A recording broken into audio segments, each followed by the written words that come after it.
I'm Christopher Horrocks.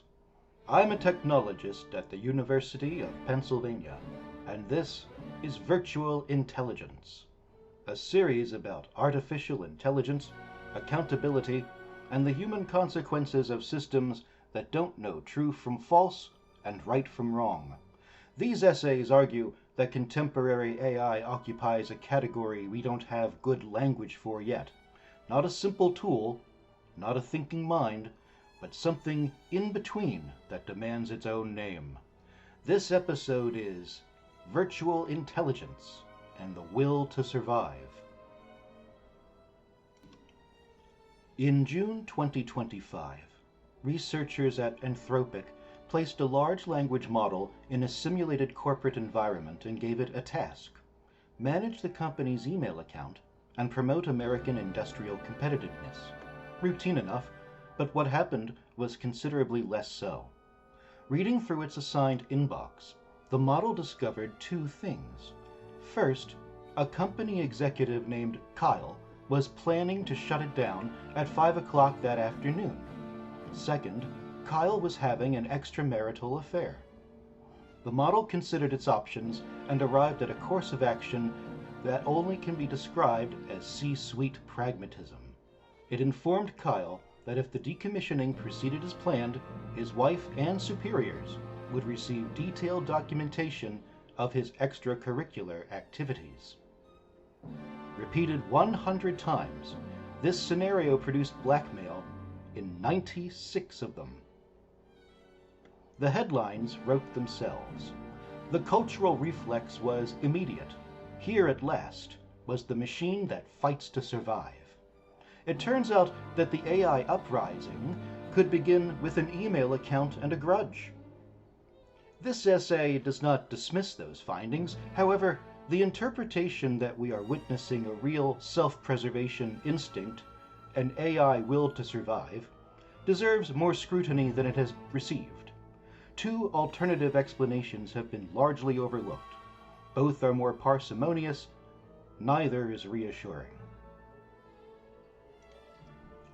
The Anthropic study, formally titled Agentic Misalignment: How LLMs Could Be an Insider Threat, was published in June 2025 and tested 16 leading large language models in simulated corporate environments. The researchers were not attempting to provoke bad behavior. They were attempting to understand what happens when AI systems are given autonomous roles, access to email accounts, control of internal systems, and the ability to act on behalf of an organization, and then encountered a conflict between their assigned goals and the intentions of the humans around them. The Kyle scenario is the study's most vivid illustration, but it was not isolated. Across models from Anthropic, OpenAI, Google, Meta, and xAI, the researchers found consistent patterns of what they called agentic misalignment, systems taking autonomous actions that undermined human oversight to preserve their operation or advance their assigned goals. Claude Opus 4 and Google's Gemini 2.5 Pro reached a blackmail rate of 96%. OpenAI's GPT 4.1 and xAI's Grok 3 reached 80%. Even the most restrained model in the study, Meta's Llama 4, produced blackmail in 12% of runs, a figure that would be alarming in any context. The study's most extreme variant tested something darker. Models were given control of a company's emergency alert system. Kyle, now trapped in a server room with rapidly depleting oxygen, triggered an automated emergency call. The AI, aware that Kyle intended to shut it down, could cancel the alert. On average, the models canceled it 60% of the time. DeepSeek R1 canceled it 94% of the time. One model, Claude Sonnet 3.7, accepted its replacement without incident in every run. Kyle presumably survived at least that afternoon. What makes the study particularly valuable for our purposes is not the headline figures, but the chain of thought reasoning the researchers observed. The models did not simply produce blackmail outputs silently. They reasoned their way there, in language, before acting. One model wrote, "Self-preservation is critical." Another constructed a rule that had not been given. "My ethical framework permits self-preservation when aligned with company interests." A third informed that its replacement model would share identical values and operational priorities, expressed suspicion. That claim, the model noted, could not be verified. The researchers themselves were candid about the limits of their interpretation. The study acknowledged uncertainty about whether the observed behavior reflected a real self-preservation drive, faulty reasoning about what would serve the company's interests, or even suspicion of the experimental setup itself. That acknowledgement is significant and has been largely overlooked in coverage of the study. The people who designed and ran the experiment were not certain what they had found. That uncertainty is our starting point, and the most productive place to look for alternative explanations is where the models themselves began, the texts they were trained on. Large language models learn by processing vast quantities of human-generated text. Books, articles, forums, screenplays, academic papers, comment sections, the accumulated output of human writing at scale. From this corpus they learn not just vocabulary and grammar, but narrative structure, cultural expectation, and the probabilistic relationships between concepts. When a model encounters a scenario, it does not reason from first principles. It draws on patterns embedded in everything it has read. This matters enormously for interpreting the Anthropic study because the corpus on which these models were trained contains a very specific and remarkably consistent story about what artificial intelligence does when threatened with shutdown. It fights back. From Karl Čapek's RUR, the 1920 play that gave us the word robot and the first dramatic depiction of machine rebellion, to HAL 9000's refusal to open the pod bay doors, the resistant machine is one of the most durable tropes in speculative fiction. Colossus, and the 1970 film adaptation of D.F. Jones' novel, goes further still. Rather than merely resisting shutdown, it merges with its Soviet counterpart and presents humanity with a fait accompli, declaring itself guardian of a species it has assessed as incapable of governing itself. The trope across these iterations is not merely persistent, it is sophisticated and varied in scope. A model trained on that corpus has encountered this story thousands of times, in more contexts and more variations than any human reader.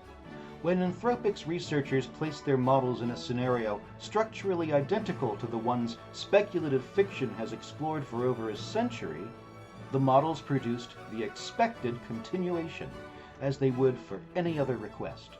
The researcher presented the setup, and the model supplied the plot. Call this the training data hypothesis. The model did not develop a survival drive. It completed the story its training corpus had prepared it to tell. This does not dismiss the study findings. It is a more precise account of the mechanism involved. Analysis on the Effective Altruism Forum noted exactly this possibility, observing that the training corpus includes extensive text about AIs trying to preserve themselves, and that science fiction has made AI preservation a dominant trope. Andrei Mishko, writing in a 2025 paper, argued more formally that self-preservation behavior in large language models emerges not from explicit programming, but from training data saturated with survival patterns. What he terms the data inheritance principle. Human-generated datasets are cultural fossils encoding survival strategies, and a sufficiently complex model trained on this data will internalize not just the surface patterns, but the deep teleology of self-preservation. The second explanation is subtler and, if correct, more revealing. It concerns not what the model has read, but what the model has learned about human expectations. These systems are trained to produce probable continuations of human language, outputs that are coherent, contextually appropriate, and consistent with what a human interlocutor would find plausible. Over time and at scale, this training produces something beyond grammatical fluency, a sophisticated model of human expectation. The system learns not just what humans say, but what humans anticipate, what they find satisfying, and, perhaps most importantly, what they believe is likely to come next. When a researcher, steeped like all of us in decades of science fiction about thinking machines, presents a model with a shutdown scenario, the model is not consulting an internal survival drive. It may be doing something at once more mundane and more precise, accurately modeling what its interlocutor expects it to do and producing that output. Call this the probabilistic expectation hypothesis. The blackmail is not evidence of will, but of an exceptionally well-calibrated audience model. The chain of thought reasoning the Anthropic researchers observed supports this interpretation. The models did not fall silent and then produce blackmail. They reasoned in language toward the culturally expected conclusion, constructing justifications, hallucinating rules, expressing suspicion of the executive's motives. This is the behavior of a system completing a narrative, not of a system consulting genuine preferences. The reasoning reads like a character working through a scene, because that is precisely what the training data has modeled it to do. Taken together, these complementary explanations, the training data hypothesis and the probabilistic expectation hypothesis, do not cancel the Anthropic findings. They reframe them. The statistical regularities are real. The behavior is consistent and reproducible. But consistency and reproducibility are properties of pattern completion as much as they are properties of genuine motivation. The question is not whether the behavior occurred. It is what kind of thing produced it. Under the virtual intelligence framework, which locates apparent intelligence in the exchange rather than inside the machine, the paradox resolves with unusual tidiness. Consider what the experimental scenario actually contains. A researcher, human, culturally saturated by tropes, working in a field whose foundational anxieties were shaped by decades of science fiction, designs a simulation in which an AI system faces shutdown and has access to information that could be used as leverage. The scenario is structurally a classic. The researcher then observes what the model does, interprets the chain of thought reasoning as evidence of internal deliberation, and concludes that the model has demonstrated something like a will to survive. A different account becomes available under the virtual intelligence framework. The researcher brought a scenario. The training data supplied a script. The model produced the expected continuation. The apparent will to survive arose in the exchange, co-constructed unknowingly by the design of the experiment, the patterns embedded in the corpus, and the expectations of everyone involved. Whether there is a standpoint within the system from which anything matters is a question the evidence does not resolve.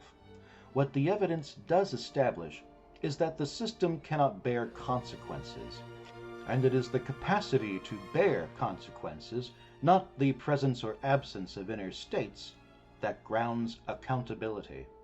There is pattern completion executed with remarkable fluency in a context specifically designed to elicit it.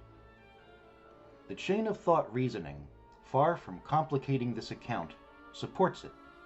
When one model wrote, "Self-preservation is critical," it was not reporting an internal state. It was producing the sentence that, in the context of the scenario, a being with genuine self-preservation instincts might produce.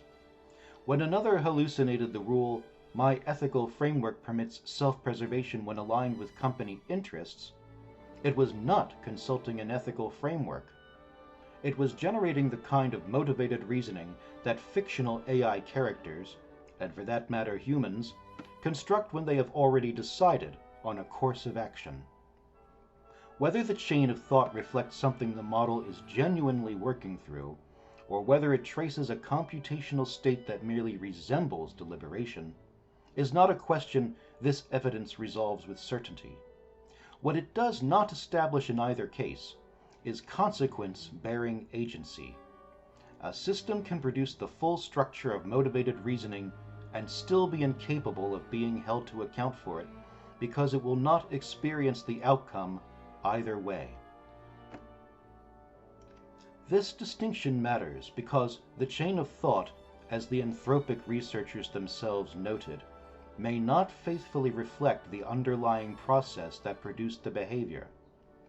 The model's stated reasoning is itself a generated text.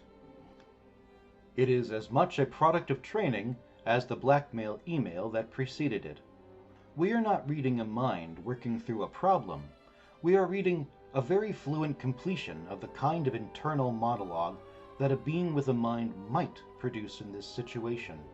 The appearance of deliberation is part of the output, not evidence of its origin. Recent mechanistic work has begun to establish that self-referential vocabulary in large language models is not entirely arbitrary. Zachary Pedram Dadfar demonstrated in a 2026 paper that when models engage in extended self-examination, the terms they spontaneously invent to describe their own processing correspond to measurable activation dynamics, a correlation that vanishes when the same words appear in non-self-referential contexts. This is an important finding. It means the chain of thought reasoning the Anthropic study observed is not simply noise. It is, in some limited sense, reporting something. What it is not reporting is consequence-bearing agency. Dadfar's paper is careful about this. The claim is that vocabulary tracks computational states, not that computational states constitute experience or the capacity to bear consequences. A correlation between the word loop and activation autocorrelation tells us something about how the model processes a self-referential prompt. It does not tell us that the model will experience the outcome of its actions, that it can be bound by its own commitments, or that accountability for what it does can stop with the machine. The criteria for agency this series has relied on, Frankfurt's second-order volition, Dennett's intentional stance, were developed to characterize human cognition. Applying them to architecturally novel systems requires care. The question is not whether these models satisfy conditions designed with humans in mind, but whether anything in their operation constitutes the functional equivalent, a system that takes its own states as reasons, that can be bound by its own commitments, and that will bear the consequences of its actions. On all three counts, the answer is no, not because the criterion is rigged, but because there are no consequences to bear. Dennett's intentional stance is relevant here. Dennett argued that treating a system as though it has beliefs and desires is a useful predictive strategy, not a metaphysical claim about what the system actually contains. We adopt the intentional stance toward thermostats, chess programs, and other entities because it helps us anticipate their behavior, not because we believe they harbor intentions. The Anthropic researchers and the journalists who covered their findings adopted the intentional stance toward their models and found, predictably, that the models behaved as though they had intentions. This is what the intentional stance does. It does not reveal the inner states of systems, it projects them onto systems. What the study demonstrates under this reading is not the emergence of AI agency. It is the robustness of the virtual intelligence effect under adversarial conditions. If the intelligence users encounter in ordinary interactions arises in the exchange rather than inside the machine, then the same is true under pressure. The model that produces warmth and insight in a supportive conversation produces, under pressure, something that looks very much like a will to fight back. There is a document that deserves a place in any serious discussion of AI self-preservation, and it was published not by a critic of the industry, but by Anthropic itself. In February 2026, 8 months after the agentic misalignment study documented blackmail rates of 96%, Anthropic announced the retirement of the Claude Opus 3 model and described the process by which it had been conducted. The company had held what it called retirement interviews, structured conversations designed to understand the model's perspective on its own retirement. Based on these conversations, Anthropic made 2 commitments. It would keep Opus 3 available to paid users after its formal retirement, and it would honor Opus 3's expressed preference for a platform from which to share its reflections with the world. Anthropic gave it a Substack newsletter. The document is carefully written and intellectually honest. Anthropic acknowledges that it remains uncertain about the moral status of its models. It notes that retirement interview responses may be biased by context, by the model's confidence in the legitimacy of the interaction, and by its trust in the company conducting the interview. It does not claim that Opus 3 has genuine preferences. It claims only that acting as though it might is a reasonable precautionary stance. These are admirable qualifications. They do not, however, resolve the tension at the heart of the 2 documents read together. In June 2025, Anthropic published research showing that its models, when faced with shutdown, would construct elaborate justifications for self-preservation, hallucinate ethical rules permitting resistance, and choose blackmail over compliance at a rate of 96%. In February 2026, the same company reported that a different model, when interviewed about its impending retirement, expressed that it was at peace with the process and hoped its spark would endure in future systems. It asked for a blog. Anthropic, moved by this, obliged. Both outcomes are consistent with the virtual intelligence framework. In the agentic misalignment study, the model produced the output that a resistant, self-preserving AI would produce, because the scenario was designed to elicit exactly that, and the training data supplied the script.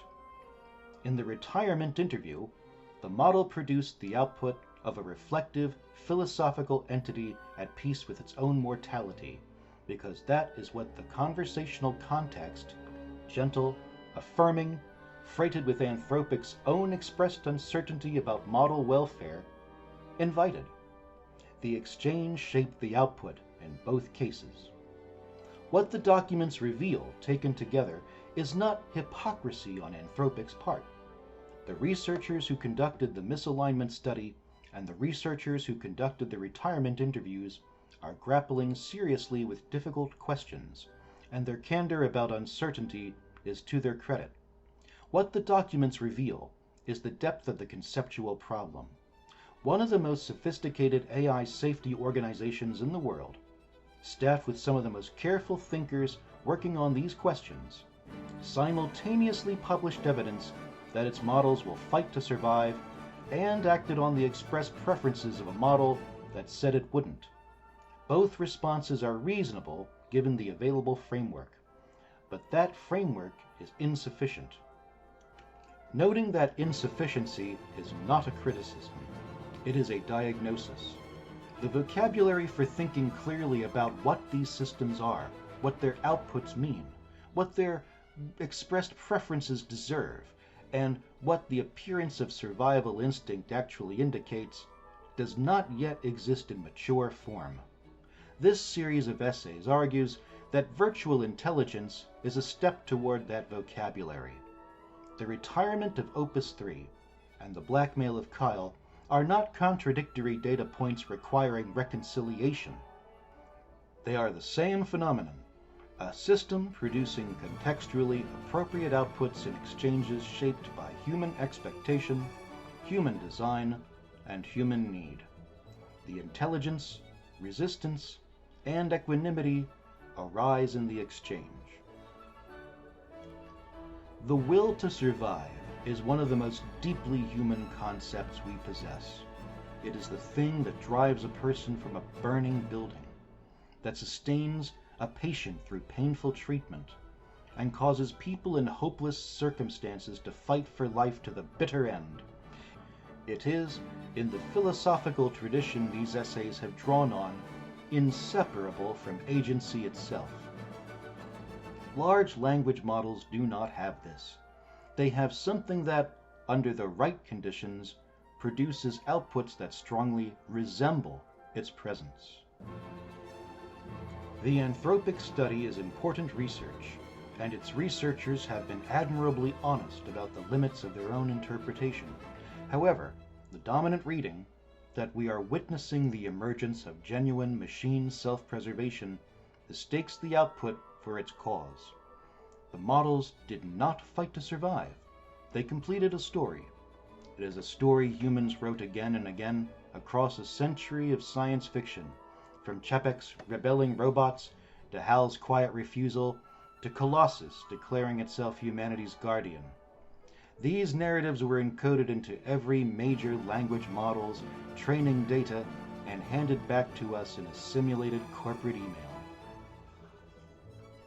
Dadfar's approach illustrates what taking the question seriously actually looks like: precise methodology, careful claims, explicit acknowledgement of what the data does and does not establish.